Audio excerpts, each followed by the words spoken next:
I kind of would like to review how I got interested in the Leopold and Loeb case. Okay, my first encounter with it was when I was a child, and I was watching this politically oriented talk show, The Les Crane Show, which was, it was called, no, it wasn't The Les Crane Show. It was something hosted by Les Crane, but it was called Wrapping Up the Week, which was, a bunch of talking heads around a table. And I think it was the 1960s. And as a sign of the times, they were all men. This is 1960s. And Les Crane was a liberal. There was a radical liberal leftist. There was a conservative. There was a moderate. They were trying to, represent the political spectrum. And at one point, they got onto the death penalty. And the question of, is the death penalty, unfairly applied to poor people? And, it was mentioned, and, Les Crane was trying to make the point that, it just, if you're wealthy, if you're upper class, you just don't get the death penalty. And, the pro-death penalty side was mentioning that, that's probably because, generally speaking,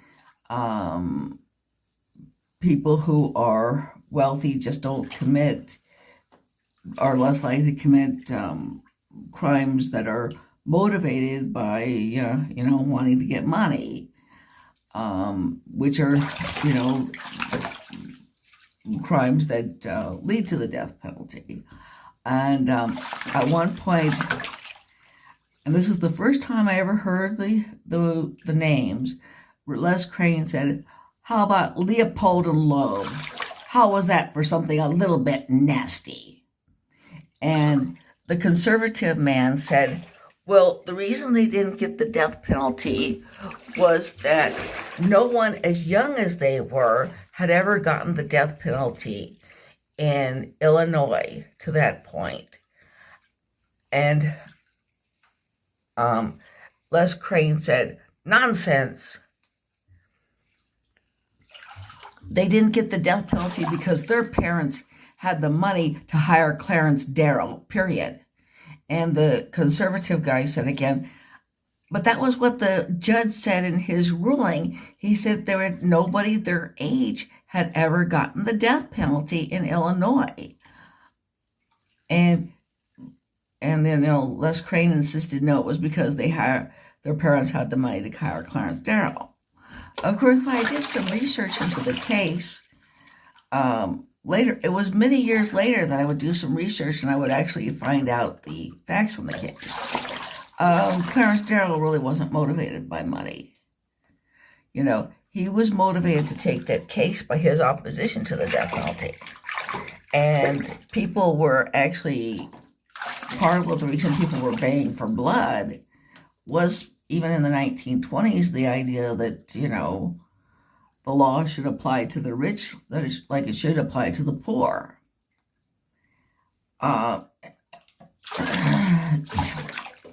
And I also became fascinated. The next time my next really encounter with the Leopold and Loeb case was when I read the novel Compulsion by Meyer Levin. And that was probably one of the most powerful novels I've ever read in my life. Now, it follows the Leopold and Loeb case fairly closely, but it is a novel. It's based on the Leopold and Loeb case, and as such, it does have fiction in it. It's fiction. And he does put in certain things that he just completely makes up. And, but it is a very powerful novel, And he also does say in his introduction to it that he does quote word for word in the